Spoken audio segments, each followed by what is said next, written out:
Roll up, roll up. Here we go again. As ever, the Six Nations will illuminate the winter gloom.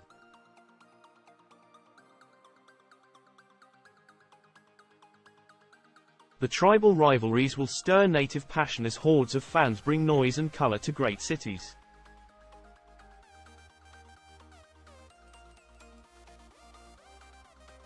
You know the drill. It works. We all love it. But the uncomfortable truth is that the annual championship has become both a showcase of the sport and a barrier to its wider development.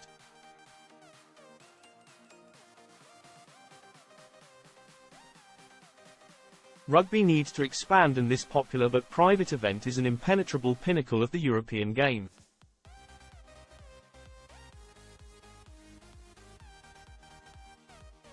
The newly released Netflix series about the 2023 tournament highlighted the human dramas, of which there are many, but part of the narrative which emerged was Italy's perennial struggle to compete.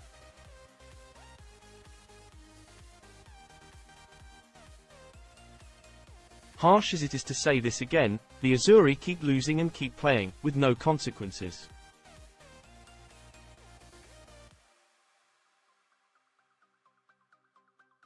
They will almost certainly lose against England in Rome on Saturday.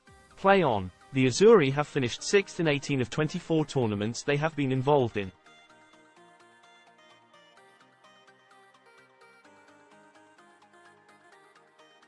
Play on. They have been bottom of the pile in the last 8 campaigns. Play on. The recent World Cup highlighted the possibilities among the next tier of countries.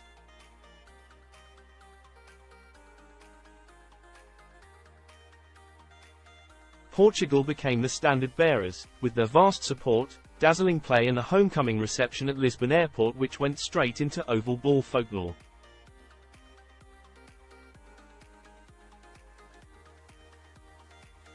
If Spain hadn't fielded an ineligible player, it could have been them enjoying liftoff.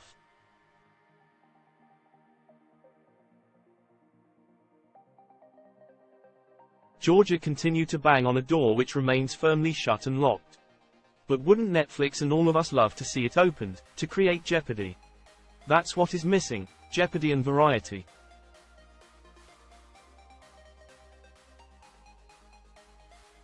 Of course, if it ain't broke, don't fix it, and it certainly isn't broke. But more vision is needed.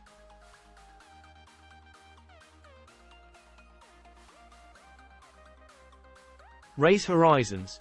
Saying that the team who finished last claim a metaphorical, wooden spoon, is so odd and outdated.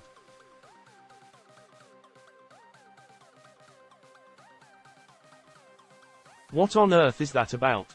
Last place should lead to a playoff against the winners of the second-tier Rugby Europe Championship, either home and away, or a one-off showdown at a neutral venue.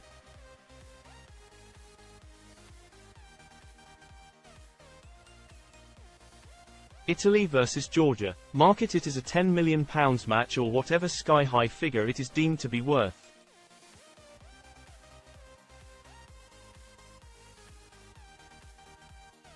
Televise and stream it everywhere.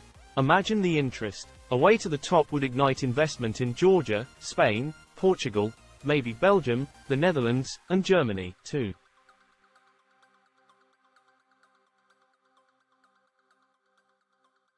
Give them a target. Create a more vibrant landscape. Anyway, putting aside the wishful thinking, it is another installment of the familiar championship and it is fondly anticipated again.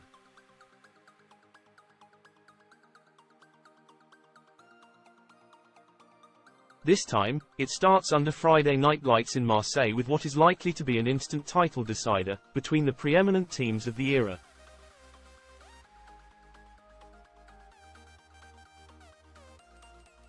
France must be favourites, at home, against last year's Grand Slamming Irish.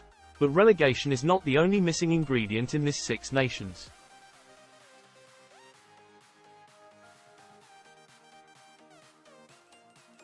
There is no Antoine Dupont, who has been voted player of the championship in 3 of the last 4 years.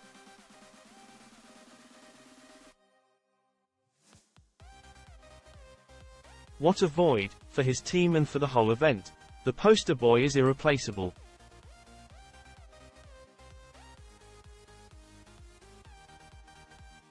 Good luck to whichever of Maxime Luchu or Nolan Le Garrec has to don that number 9 shirt and try to emulate the maestro.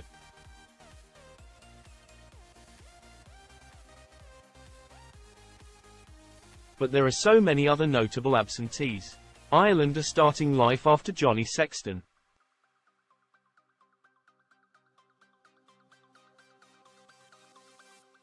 England are without Owen Farrell. Wales are without Dan Biggar, and the mighty Alan Wynne-Jones.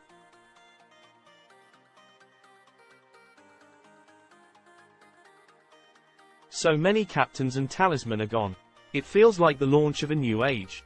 In this post-World Cup phase, motivation is high for wounded teams, especially the top two.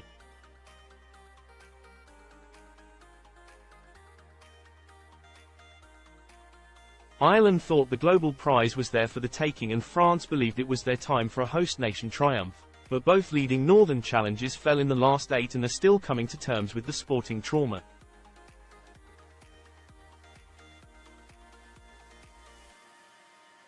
England fared better than both of them, but they have lost Farrell, Courtney Lawes and Ben Youngs, while key centres Manu Tuilagi and Ollie Lawrence are injured.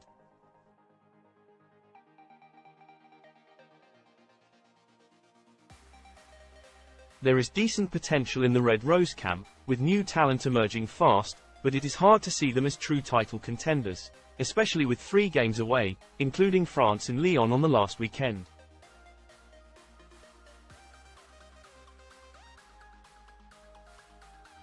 Never mind the 4-year cycle, England have to prioritise the here and now. In each of the last 3 campaigns they have lost 3 of their 5 fixtures, and that is an unacceptable return, as Steve Borthwick knows only too well.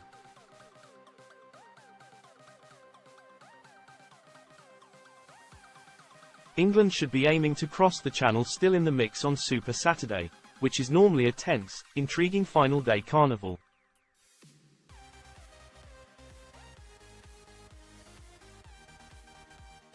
What of the others? Scotland have Finn Russell, the tongue-in-cheek, self-styled Lionel Messi of rugby, and a good team around the playmaker genius.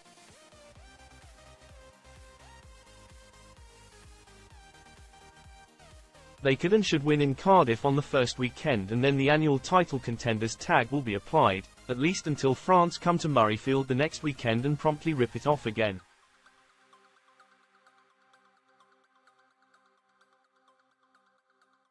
Gregor Townsend's men will believe they can beat Italy away and England at home, but third place is surely their ceiling.